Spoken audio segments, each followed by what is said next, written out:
Hey, hey, hey, welcome to the online Brave Maker Film Fest experience, shelter in place style. It's quarantine, still day 40 something, but that's not going to stop us from sharing really cool stories and connecting with really brave creators who are elevating their work out for us. And today we have a really cool special guest, probably one of our biggest that we're going to be doing here on the On Lives that we've done so far. But before we do that, let me introduce myself. I'm Tony Gapastione. I'm the founder and executive director of the Brave Maker Film Fest. We're headquartered in Redwood City, California, which is Northern California, San Francisco Bay. We started in 2018, actually about 2 years ago this month, 2018, April. The vision came to create a local film festival that was really inspired by all of the film festivals that I had experienced myself as a filmmaker, as a writer-director, and then as an attendee of the Sundance Film Festival, which is like every filmmaker's dream. I wanted to bring that experience to the city in which I lived.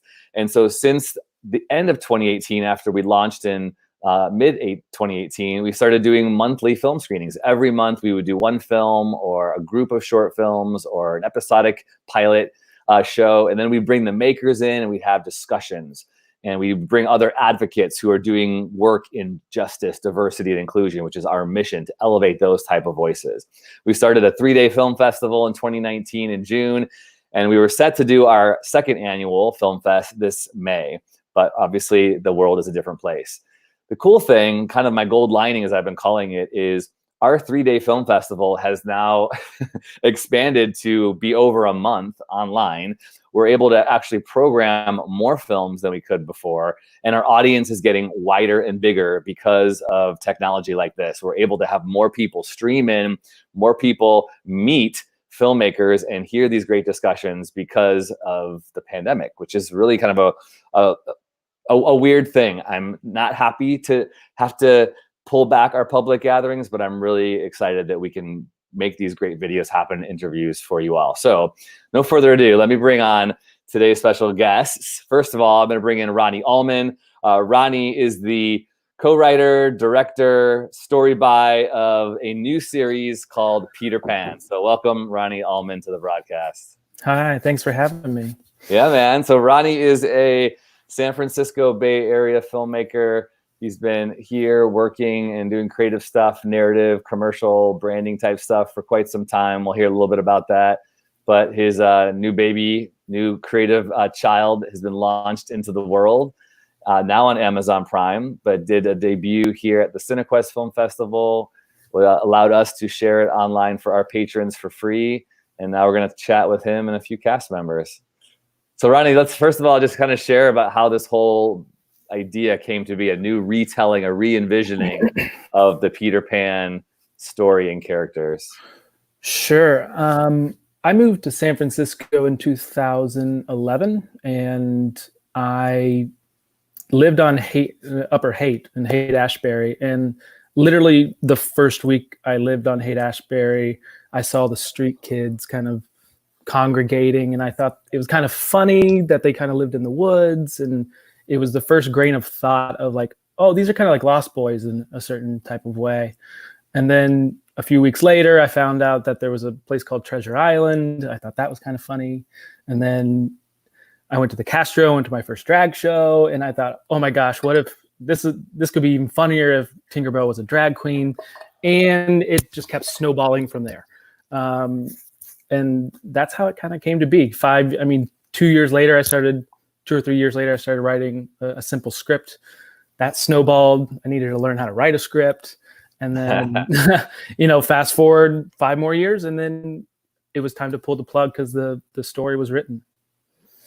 So 5 years in the making. I love all these different ways. So you're pulling in what you saw, where you were living, your environment, real life kids, inspiring. Yeah. So did you have an affinity or a connection toward the Peter Pan fairy tale? How did that come to be something that you were retelling or re-envisioning?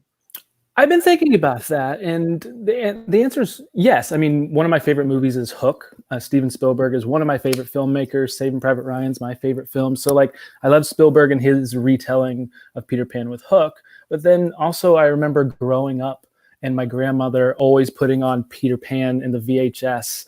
I think it was the 1954 version or something like that. And we always watched it. So I think moving to San Francisco, they say there's a Peter Pan syndrome, and it's a young city. They actually, while I was writing this, they called it, Neverland of sorts. And I think we all like to dream for a living, and that's part of like the Peter Pan culture. It's never wanting to grow up, but I had to grow up to write this thing.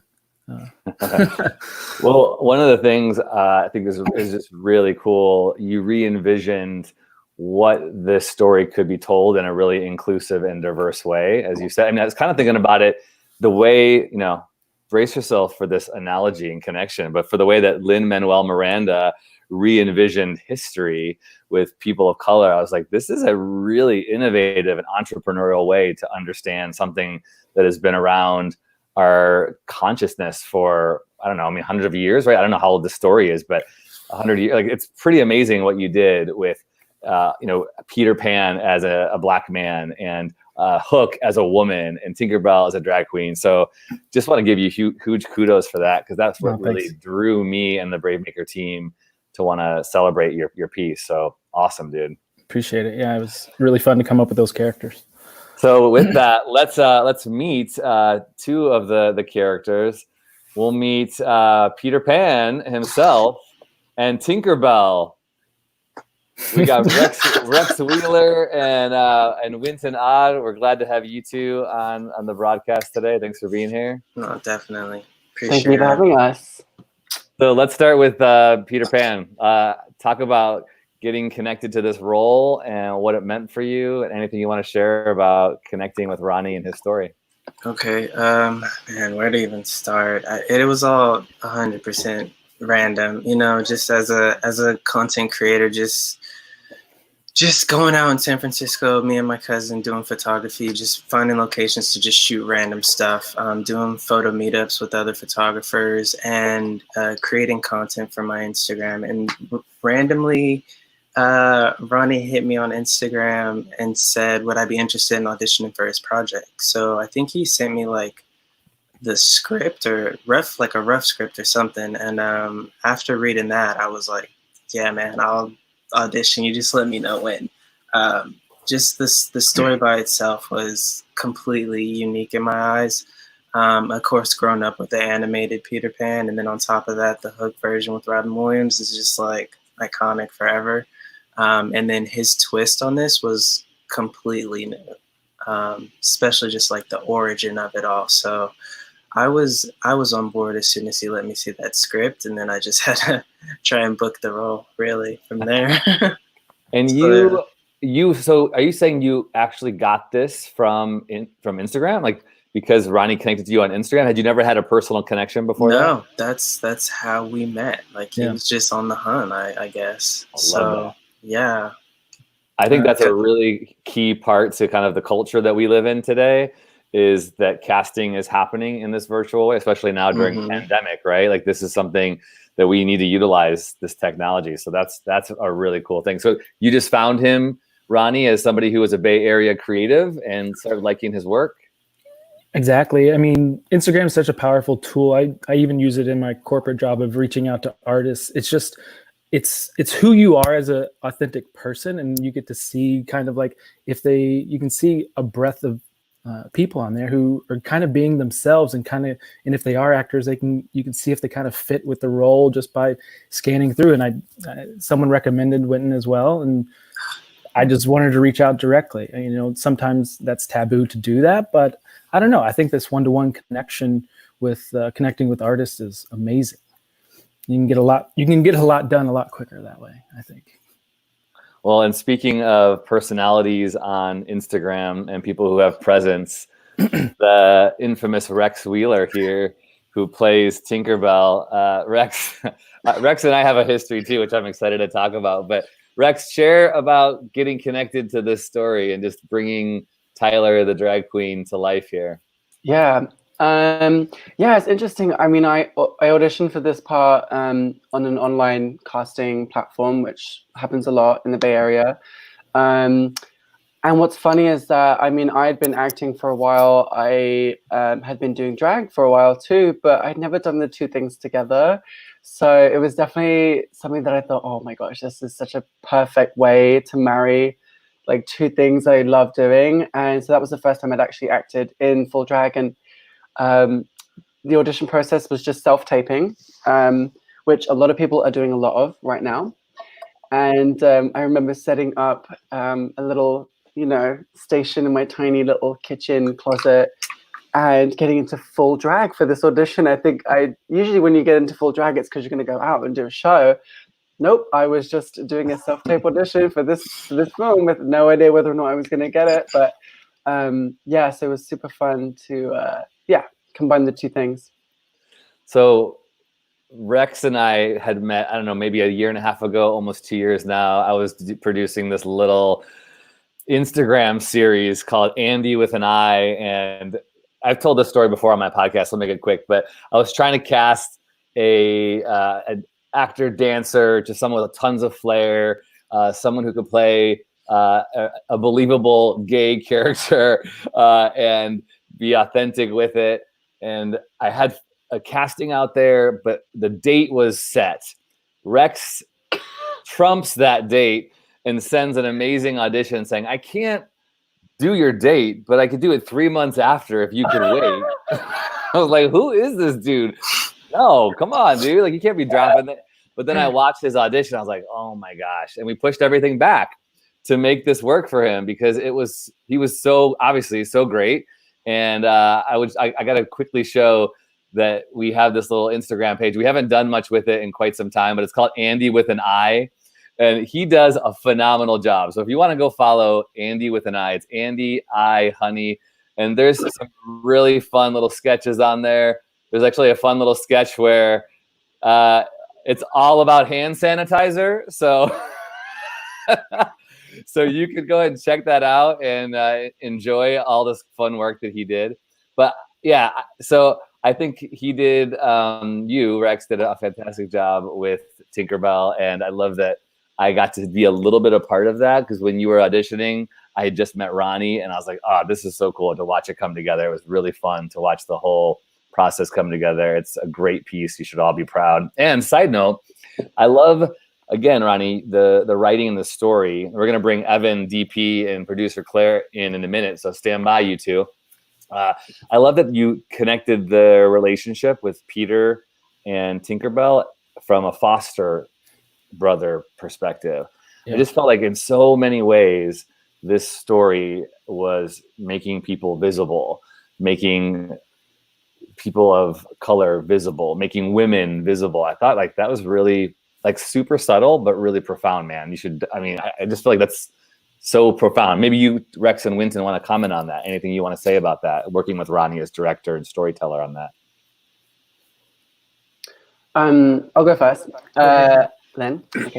It was cool because I think, when Ronnie wanted to bring in more drag queens and more artists and more people that, would be at the nightclub that Tinkerbell would be performing at every night, he had said, I could make a blast on casting platforms, but he said, I kind of would rather reach out to people that in your community that are actually there. And so I reached out to some of my close drag queen friends and buddies, and so a lot of what you see in the film are friends and family of mine and of Ronnie's, and some crew members might even be there too.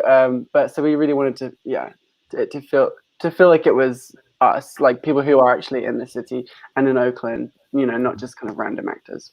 Yeah, I wanted to really make it authentic to what San Francisco is and the way I experience it. And, we could have hired actors that, could put on the role, but I love going to drag shows in San Francisco. So why not use those amazing performers as actors and make it authentic? That's one of the reasons why we shot at Studs. It was one of the first shows I ever went to. So it was kind of an ode to going there. And the moment I stepped in that place, I knew I wanted to shoot in there. And, fast forward 5 years and we did it. It's it's a staple in the city, and we almost lost it there for a while. So before we shot this, we were worried that Stud was actually going to close, but they reopened, and we were so thankful. And they were very collaborative about using their space. Cool. Winton, you want to add anything to that? Yeah. I mean, again, like even just when I read the script, like it's very modern. It's very inclusive of like everything that San Francisco stands for. You know what I mean? So like just being able to say that I was a part of this, even before we shot, like even after I booked it, and people are like, "What are you up to? What do you have coming up?" Like there's just like a light whenever I talked about this project, and just being like Peter Pan's an orphan, his foster brother does drag, and then, you know, Hook is a woman. Like they're just like, yeah, I'm gonna see that whenever it comes out. You know what I mean? So everyone was very supportive and on board with this, and then just throughout the whole shoot, like it was just a team effort, and a lot of positive energy was there for the project and the story. You know what I mean? So it was just. Yeah, there was something electric about being on set for sure. Well, speaking of team effort, we need to meet some more of the team. I'm going to welcome Claire Fontana and Evan Weidenkeller to the broadcast. We have Evan, who's the DP. Claire is a producer on the project. And if you're just tuning in, my name is Tony Gapastione with the Brave Maker Film Fest. We're online with our experience. I have the director of a new series, Ronnie Allman's Peter Pan, a couple of cast members and his crew. So if you are watching, you are free to put questions or things you liked about the first pilot episode, and we'll pull those in. But yeah, let's hear from you, Claire and Evan. Every film is a miracle, right? People say, to get off the ground. Tons of challenges. I love to hear about those challenges, things that you learned, maybe things you would have done differently or things that really worked. Sounds like you had a great relationship with the city. So Claire, let's start with you as producer. Share anything you want about the making of. Oh, I'd love to. You know, I haven't done a ton of film production. I did a little bit several years ago, and I've been mostly doing commercial and corporate work since then, just to pay bills and keep busy in the community. And Ronnie and I actually were colleagues at our day job. And I knew he was a filmmaker and that he'd done several projects. And what I loved about working with him is he is a guy who has a vision and just goes and does it. And he said, I have this project. Would you like to help me produce it? And I said, hell yeah, I want to get on board. Read the script, loved it, thought it could be a really, really fun shoot. Knew there would be a lot of challenges between, you know, from a budget perspective. It was a really tiny budget. But we were pretty ambitious with what we wanted to do. So I was really excited about the challenge. We had wonderful experiences working with San Francisco Film Commission. We got a lot of favors from a lot of local friends and production partners, and we were able to pull it off. It was a really, really fun shoot. So can you talk a little bit about, I mean, there's lots of stunts in this pilot episode. You've got motorcycles, you're riding through the streets of San Francisco. Yep. This does not seem very easy to pull off. How in the world did you pull it off? Again, amazing collaborators and vendors that we worked with. Unpath Film did all of our car work, and that's Sean Rivers and his team. They were lovely. But yeah, we permitted and shut down streets. SFPD hopped on their bikes and helped us out. But yeah, production value was important to us, and making San Francisco look amazing was important to us. And we were able to pull it off again we went through all legal channels. We didn't steal stuff. We were really good about being very professional, and we wanted to get the value out of it. And we hired Ronnie again on Instagram, found a wonderful group of bike riders. I won't call them a gang, they're a club. And they rip around on their dirt bikes, and they, you know, you see them, you know, on our film, you know, doing all their wheelies and jumping up on the sidewalks and having fun. And we hired them to come out for a night, and we set up our route and gave them some instructions, and they were awesome to work with. And then in regards to, you know, Winton sadly was not able to ride the bike himself and do his own stunts. But we had a couple of wonderful riders who were willing to help out and came out and rode for us. So again, just wonderful collaborators helped us out. It looks like a very expensive, and I'm sure it was, but probably not as expensive as it looks. So again, like the production quality, wow, like the shots. So let's talk about that. Evan, as cinematographer, talk about the challenges of getting this in picture here. Well, Ronnie approached me with this project, I think when we were working on another project together. He's like, I have this idea. I'm like, okay, well, let me know when it's all said and done. I'll give it the script to read. And I think like a year and a half later, he shows me the script. He's like, I got it. And I was like, okay. So I give it a read. And then I was like, how the heck are we going to do this? Like, how are we going to pull this off? It's like all night exteriors, and from a lighting perspective, that's rough, And so we just worked together to try and come up with all these like crazy cool concepts, and we just started knocking them out as during production came along. But the approach to like lighting it was its own battle. So I worked with our gaffer Andy Haney to kind of come up with like a lighting plan for each of these scenes and kind of match our natural environment, while also bringing in our own color palette into the situation. That was a battle of its own. Something that we, I think, accomplished pretty well in the end. Can you share, maybe Ronnie and Evan? I always like to hear, like, again, hindsight's always 20/20, and we can learn a lot from the things that we do. Is there anything you go, if we had more time, I would do this? Obviously, more time, more money, you'd always do things differently. But are there tips or tricks that you could share with our listeners and viewers about set life, production life, that you learned you would do differently now, or just even in general, like maybe best practices that you have? Claire, please, share. Actors too. Well, Claire would like me to storyboard a little bit more. I think Evan would like to. A lot of the shoot was kind of like we just had a list, and I was like, oh, that's that shot, that's that shot, that's that shot, and we kind of go through, and it was. I need to learn from that point of view. Storyboards will help. We storyboarded 25-30% of it, more of the technical, challenging ones. But yeah, I definitely am going to do that from now on. And then, it was funny when I brought it to Evan, because I wanted to shoot it at night because, well, one, it's a dark retelling of Peter Pan, but I thought, well, we have motorcycles. There's no way we're going to get clear streets during the day. Why not shoot it at night while people are sleeping? So I didn't even think about the logistics of how difficult that would be. It was just like, well, I guess the streets will be empty at night, so let's just make it all at night. That's kind of the thought process on that. Mm-hmm. The one thing I love working with Ronnie on is it's always just like, even Claire said it better, he just has this idea and it's wild. It's always like everything he wants to do is like, I don't know if we could do that, Ronnie. But he somehow just like made us do it, and we did it, and it worked out, and it was just phenomenal. We just pulled off almost everything that we set our eyes out to do. Yeah.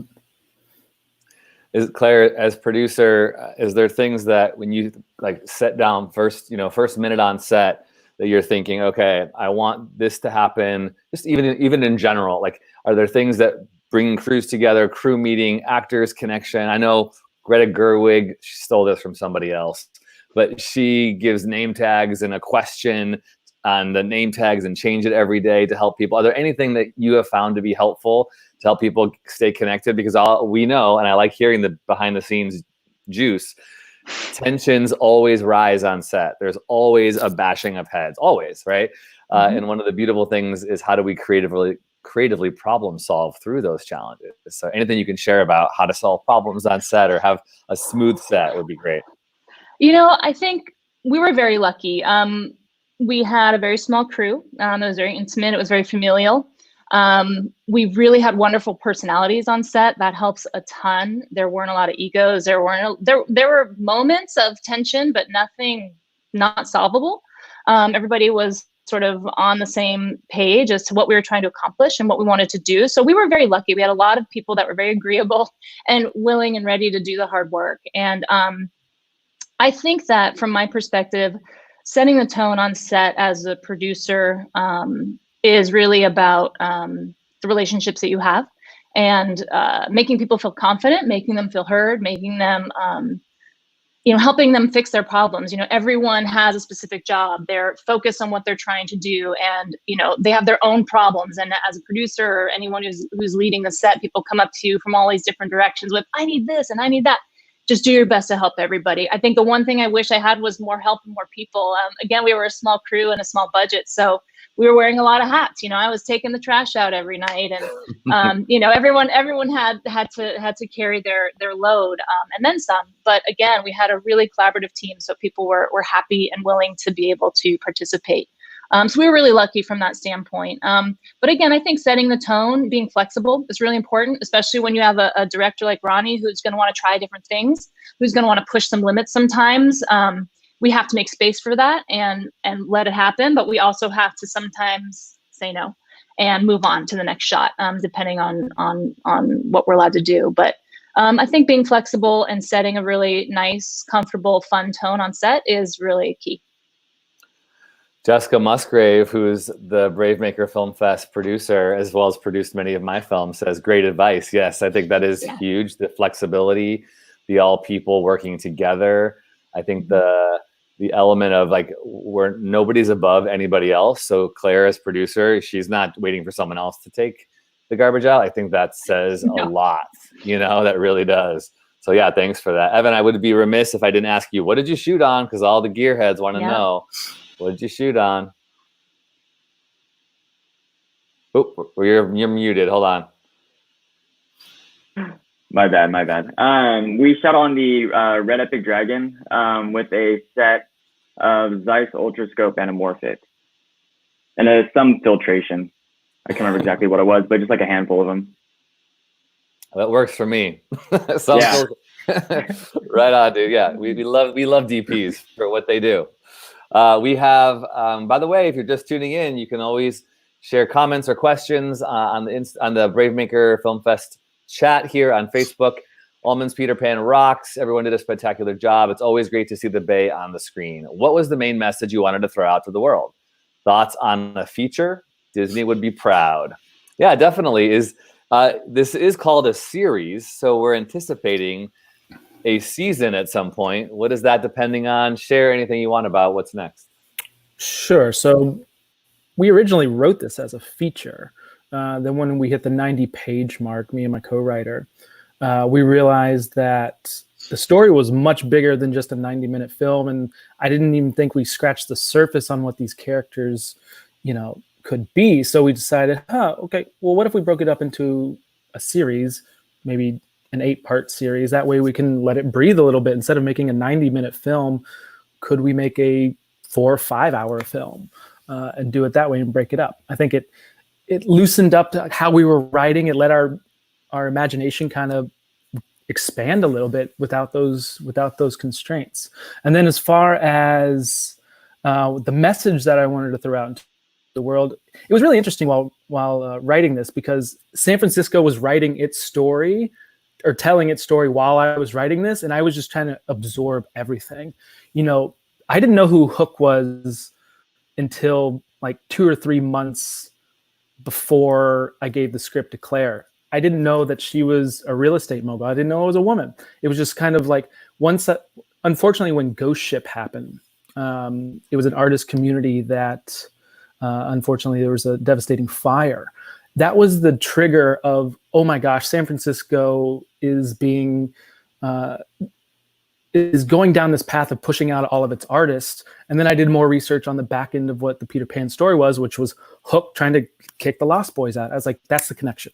All right, that's what that story is going to be about. This is going to be about gentrification of San Francisco and how we're losing our artists and how we're losing our community. And then once that was it, it was, done. That's the path. That's the series. Again, I mean, there's so much brilliance to that. Obviously, as a Bay Area artist myself, who pays way too much in rent, who can't afford a home, that was really real. Especially now, as I'm scrambling to make ends meet, as I'm sure all of you are, and those who are watching. Like, we have artists and performers and people who can't work right now and do what they normally do. That hits a nerve for all of us. Winton, Rex, can you comment about just how that's playing out in your real life right now? I mean, as people who perform and act for a living and depend on those type of gigs, what's COVID life like for you? How are you surviving? For me, it's definitely like, it's crazy how everything was just like grinding. Like, there was no rest, there was no chill time, and then it was just like straight into a brick wall type of feeling. And now it's just like, okay, you've got all this time. How are you gonna stay?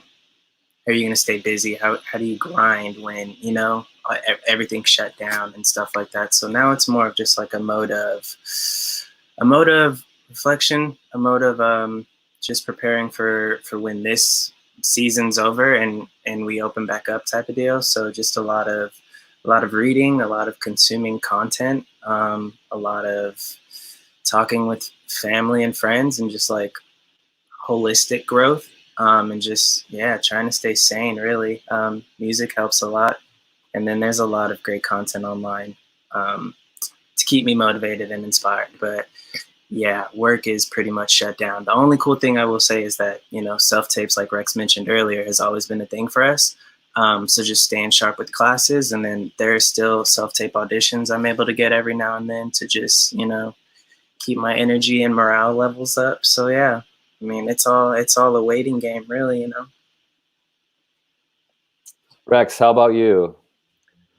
I think right up until, you know, all this stuff kind of happened, I was honestly like the busiest I'd ever been. I was like doing 6 drag shows a week, still doing some choreography work with a ballet company here in San Francisco, and doing a lot of acting classes and things like that. And I was super excited to be really busy, and so and I think it takes a lot to be able to make a living off of doing something like drag in San Francisco, where it's like the most expensive city in the world.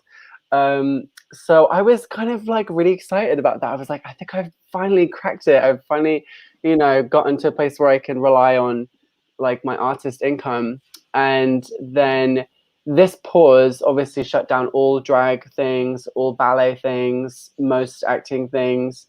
And so I'm actually kind of doing some service industry part-time work, helping with takeout orders for people in restaurants and things like that. So it's definitely a sobering experience, going from being on stage all the time to, you know, helping out with restaurants and orders and food and things like that. But it's definitely made me so incredibly more thankful and grateful than I ever thought I could be, that I'm in a city and in a community where we're allowed and able and free to do things like drag and ballet and to perform for a living. You know, I was grateful before, and I think I might have even been getting a little bit, you know, what's the word? Like just taking it for granted a little bit. And so this has made me so incredibly grateful, but also dying to get back to it. So in a way, it's a great thing, because I think it reshapes our perspective and focus on everything.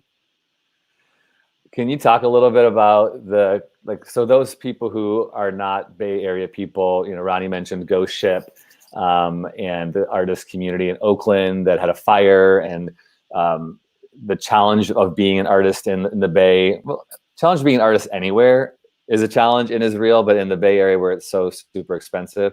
But in a progressive city where we have, you know, pride and we have a really thriving community of diversity, I just wondered if you could talk about the idea of inclusivity and diversity in the arts, anybody. But being that San Francisco really seems to be on the cutting edge of that, and California seems to be leading, you know, people on that. I think for Peter Pan to see a woman, by the way, Jen Tripp, even though like she's right at the end, it's like, oh, I wanted to see so much more of Jen's hook. So good, Jen Tripp. So if you're watching this, way to go. Good job. I know Jen from the Douchaholics series that's on Amazon as well. But yeah, just talking about anything about like visibility. You know, visibility is a sacred work, and people being able to see themselves on screen, I think, is so important. Anybody have any thoughts on that? Go ahead, Claire. I could. One thing I would like to share regarding casting, which sort of is on the topic that you're discussing, is, well, there was some, you know, deliberate consideration, especially around Rex's role, and Tinkerbell being a drag queen. I think that, you know, Ronnie really did look at all sorts of actors and actresses for these roles. And really it came down to, even for Hook, it really came down to, in the end, the right person, the person who had the right thing that character needed. For example, Winton, who's so incredibly talented, also has just like the perfect level of sweetness and the perfect level of boyness with the nice mix of rebellion, right? So, you know, just watching audition tapes, having people audition and from all walks of life. It ended up being very, very diverse, which is wonderful. It wasn't an accident, but also it was very conscious on Ronnie's part just to really pick the right person for the role. At least, Ronnie, correct me if I'm wrong, but I feel like, you know, we looked at all sorts of different actors and actresses for these roles. And yes, we ended up with a really wonderful, diverse group.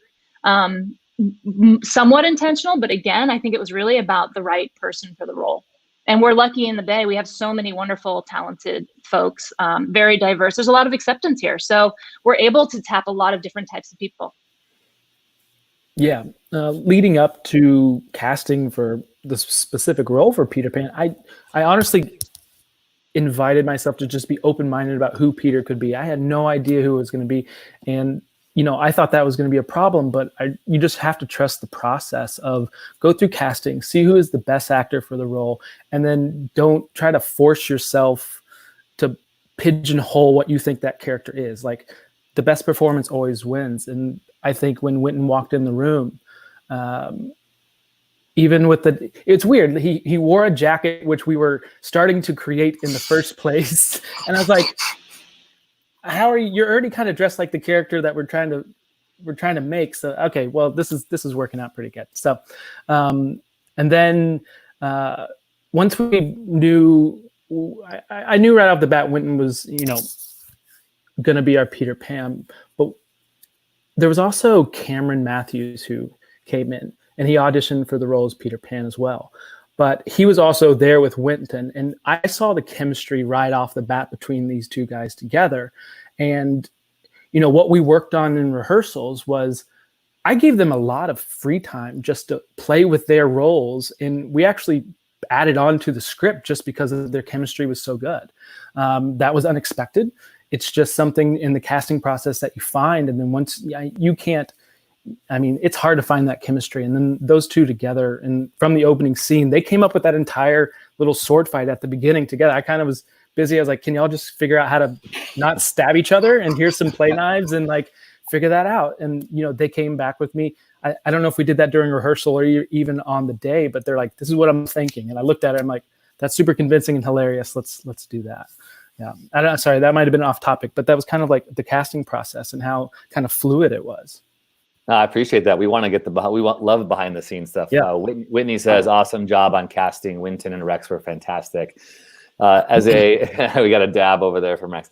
As an actor myself and hustling filmmaker, you know, the reason why I created Brave Maker was just because we need more tribes. We need more communities of creative people who are supporting each other and helping each other learn. And we all know it's a competition, and competition is fierce, and the doors that get slammed are real. So I love little tips like that. Like, as an actor, going into a room and you might think you're going to audition for this part, but all of a sudden you get paired with someone else, and those who have the decisions are going, wow, you're actually better for that. And you're getting like, wow, the chemistry, you just never know what's going to happen. So that's a really exciting thing, an encouraging thing for people to hear, to keep going. If you're an actor out there watching and listening, keep going. There's a part out there for you. You never know. And the people who are in charge don't even realize it's you, but it will be you someday. So keep going. If you're just tuning in, we got about 5 or 10 more minutes left with the cast and crew here of Ronnie Allman's Peter Pan. I'm Tony Gapastione with the Brave Maker Film Fest. This was one of our online selections during Shelter in Place, and we're celebrating a new take on the Peter Pan story. So in our final moments, I have another comment from Jessica Musgrave. Excited to see it continue, the series. Winton and Rex were superb. Side note, hi Rex, can't wait to work with you again. We're getting a little personal. I love it. Yeah. Let's cast him, more stuff. Let's do it. So yeah, let's talk about what's next. You can share, what do you have lined up? I mean, gosh, who knows what in the world 2020 is going to look like. I had to push my first feature Oh, I got Cameron. I had to push my first feature to 2021, which is super sad. But what's next for you? Cameron Matthews says, Peter Pan Squad, way to represent for us, y'all. Good to see you, Cameron. Cameron. So what's next? What's next? We hope this can go more. We hope you need $1 million, $2 million check. We need some financiers. Yes, for Peter Pan. But what else for you individually? Anything else you want to share? And more questions. We have time for more questions if anybody else wants to chime in. Who wants to start?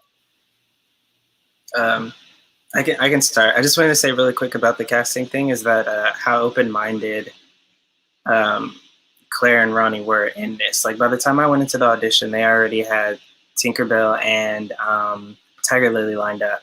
And as soon as I left my audition, I had a friend coming in for the same part that I just auditioned for. So it is a competition, but it's also just like, it's dope you're here. We recognize each other, and I just hope one of us gets this.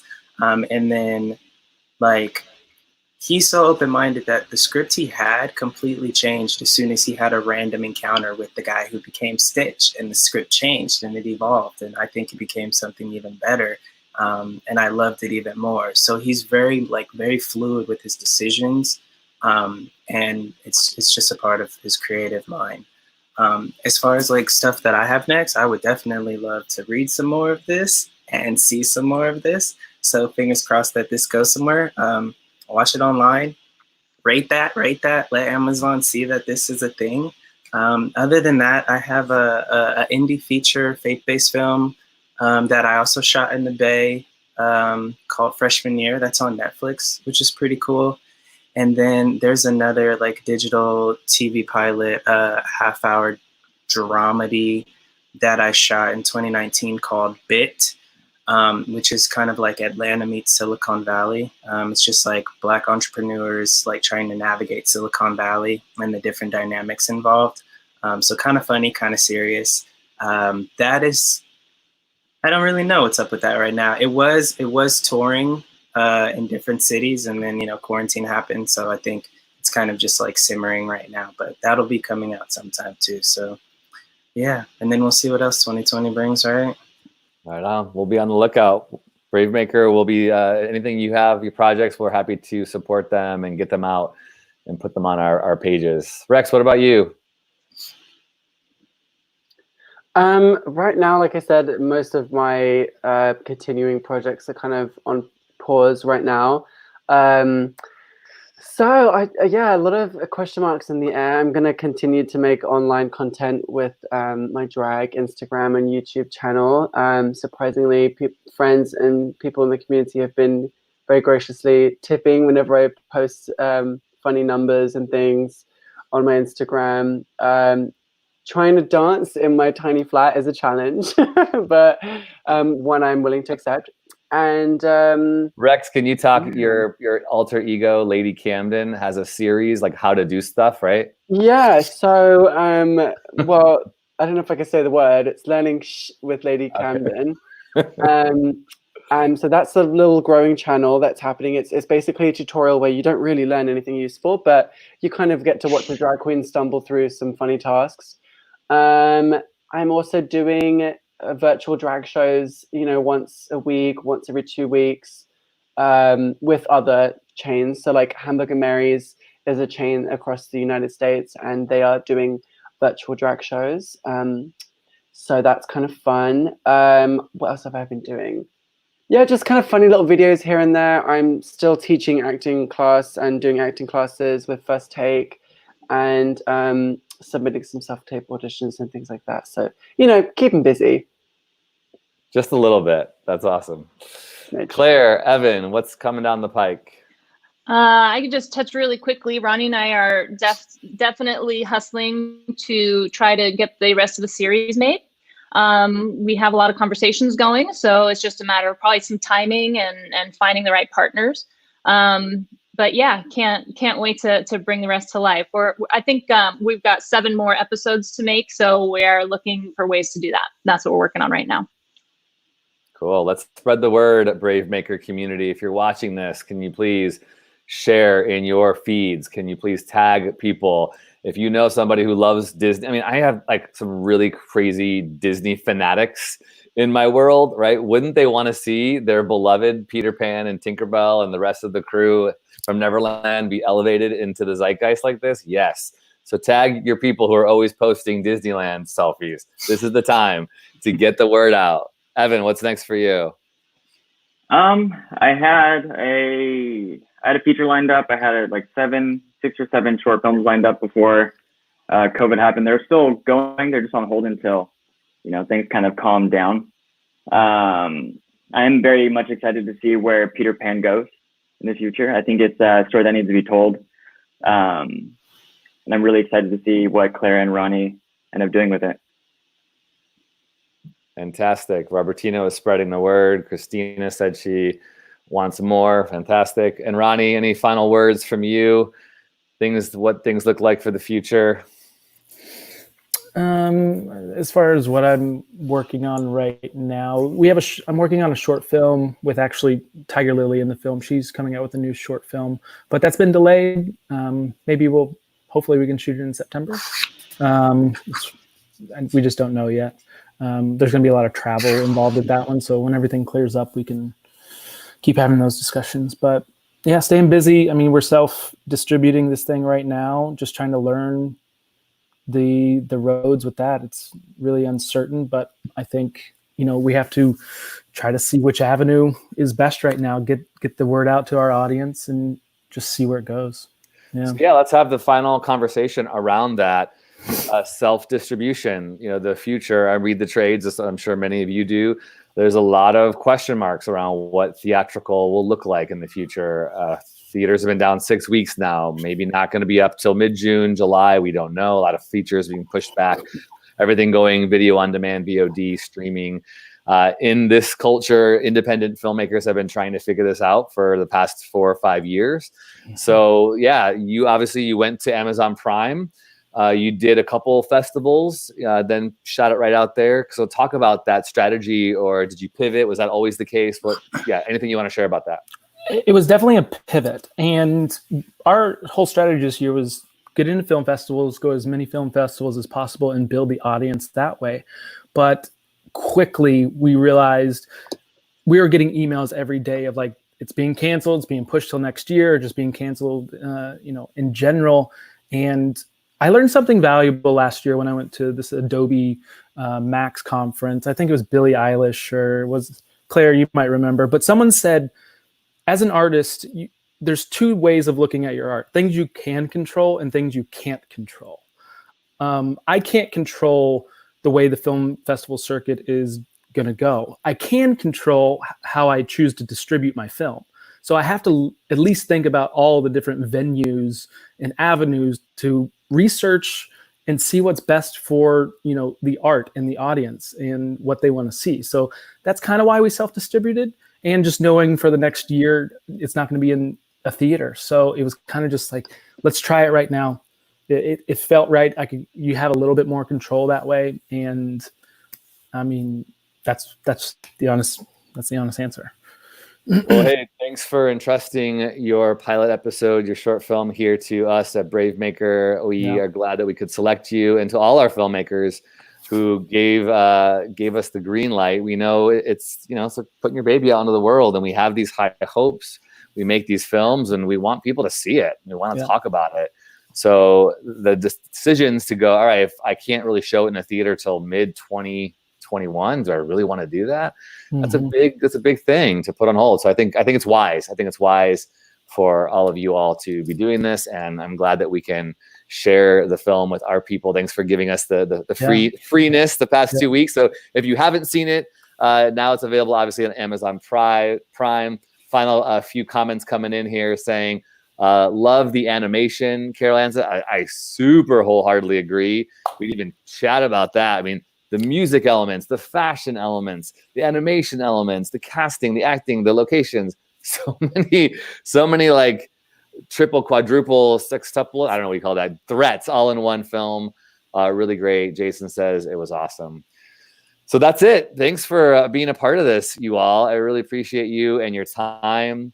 for all of this. We didn't talk about the stunts in that last bit that I just said, but yes, the bikes, the stunts, everything. Super great.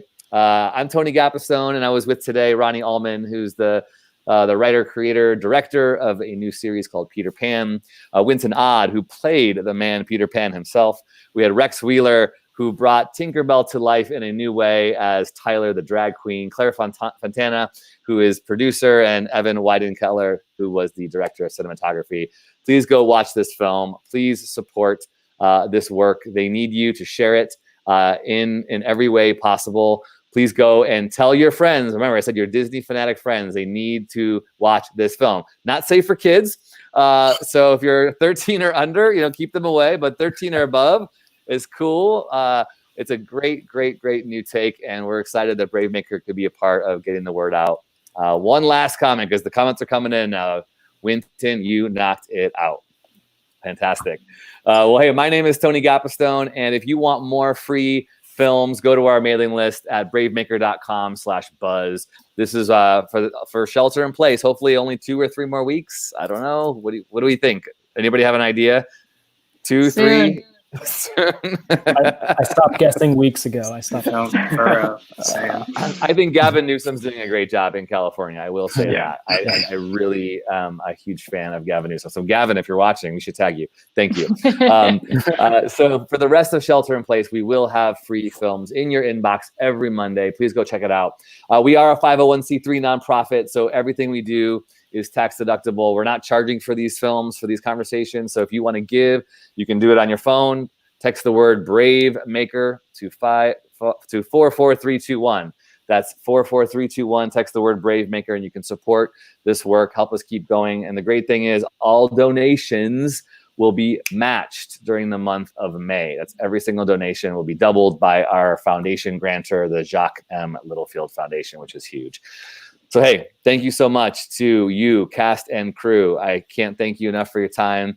Enjoy the rest of your weekend, and we'll see you on the other side of Neverland. Great. Thank you, Tony. Thanks, Tony. Take care.